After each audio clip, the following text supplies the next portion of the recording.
You are now tuned. You are now tuned into Ignorant Bliss, quick hit. Yo, hold fast. This is a spoiler review. Mass spoilers. Be warned. Hey, everybody. This episode is about the fantastic film Baby Driver, directed by Edgar Wright, starring Ansel Elgort, Lily James, Kevin Spacey, Jon Hamm, Jamie Foxx, John Bernthal, Elza Gonzalez. Other people's up in there. Fantastic movie. I saw this movie almost about a month ago. Just like the Edgar Wright movies, for some reason get screened mad times. I guess because they really want to build a strong buzz. They did it a lot with Scott Pilgrim versus the World, and I think it did it to its detriment because so many people saw it for free that I don't think enough people came out to actually go see it. But that's another movie, another conversation. Baby Driver is about a young, I'm thinking around 18 to 20 year old guy who is a getaway driver who, when he was a child, was in a car accident when he lost his parents. And he has this ringing in one of his ears, and he listens to music constantly to drown out the sound. So he always has an iPod with him, full of jams. He's the best getaway driver. He works for Kevin Spacey's Doc. Everyone has like a really cool single name in this, because Doc is like no one know each other's real names. You only know the names that I give you.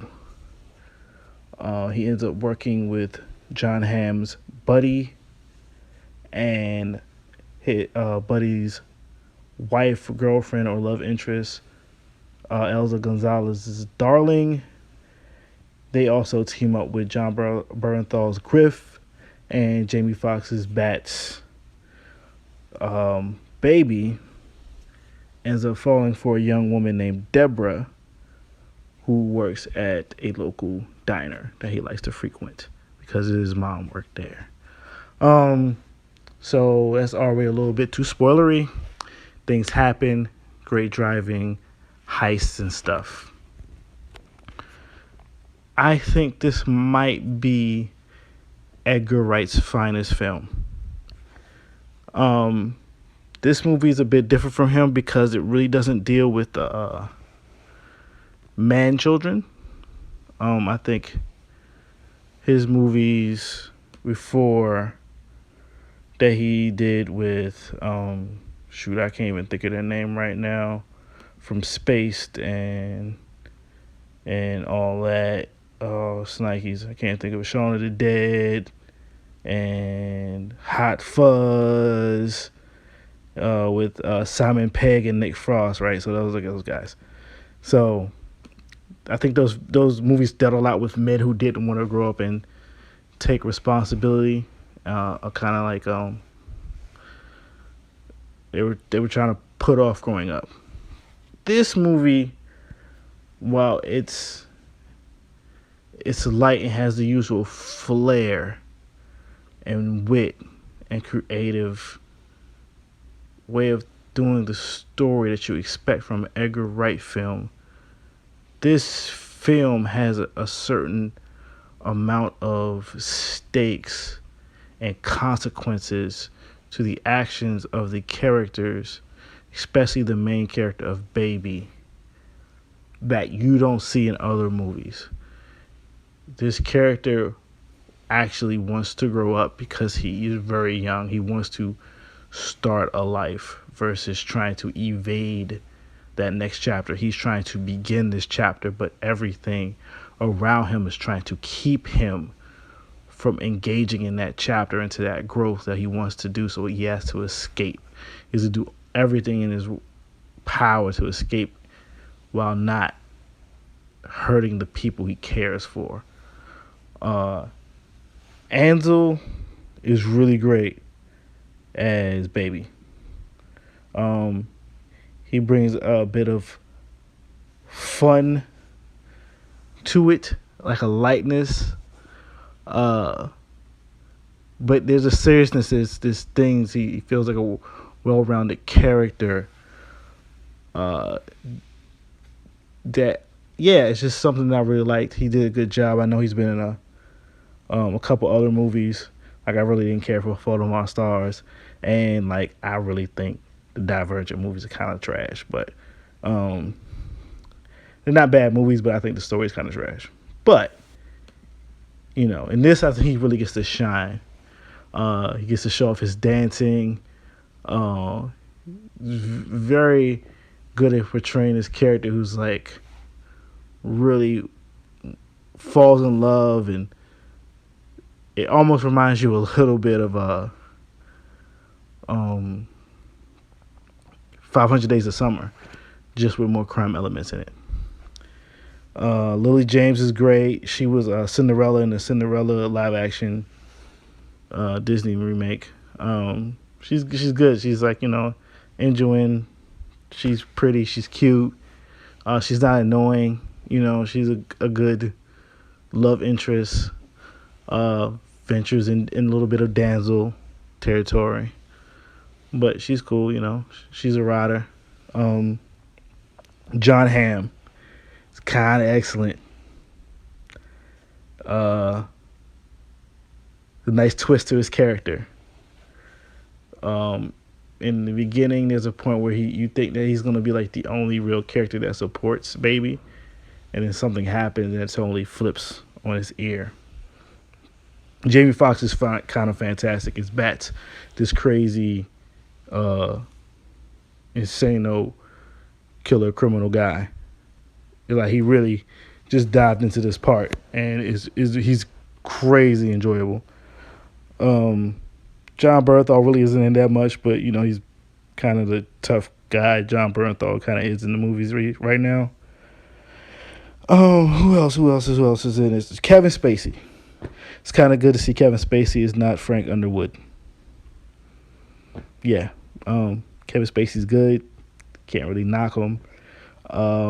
Luckily, they have such a really good script to act out and play with the words and the language. It's quick. It has nice back and forth. It has a good rhythm.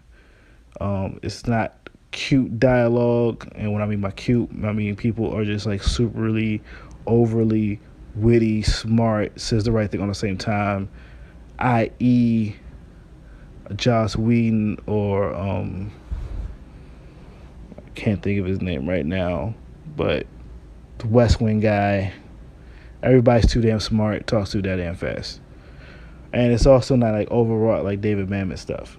So it is the same feeling what you expect from Edgar Wright, but it's just a little bit different because we've never seen him do anything that's kind of serious at points. I don't want to say dark, but serious, where things stop being a little bit fun and things get like, okay, game's over. But the other main real character in this film is music. Unlike a lot of movies, though, the story is written in a way that every time you hear music in the movie, it's actually in the movie and it makes sense. It's not just playing music to help a scene. It's out of nowhere. These are the actual songs that Baby listens to while he's driving. These are the songs he rocks with. All these songs are important. It's the reason probably why the soundtrack is so good and they're promoting it so much, because the music is very important to this story. It really fleshes out and builds a great setting for the world, a good sound setting that I don't think a lot of films, especially I doubt this year, we're going to see. There's no La La Lands this year, I don't think. But overall, I love this movie. Like 4.5 out of 5.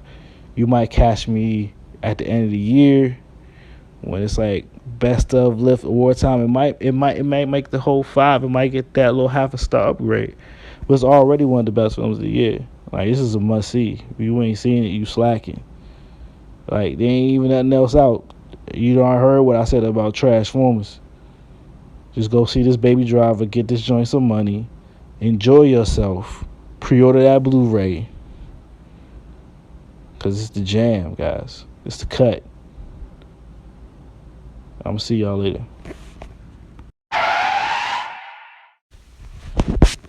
So you can follow this here on Bumpers. You can also get this on iTunes now.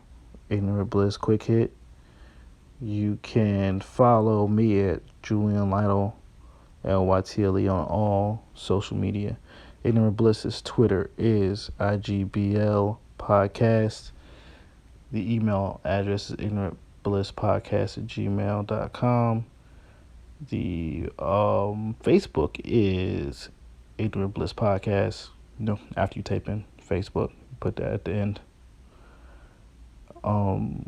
Ignorant Bliss, the main show, is also on iTunes. Just search for Ignorant Bliss. This show, also this show is on Google Play Music now. I'll be trying to add this to Stitcher soon and other podcast places as much as I can. Tune in for the next one. I'll probably talk about that new Bad Boy documentary on Apple Music and Planet of the Apes, and eventually I'll talk about some TV shows. Last Us Pop, Power, Queen Sugar, Claws, Animal Kingdom. I Zombie about to end the season. A lot of things going on.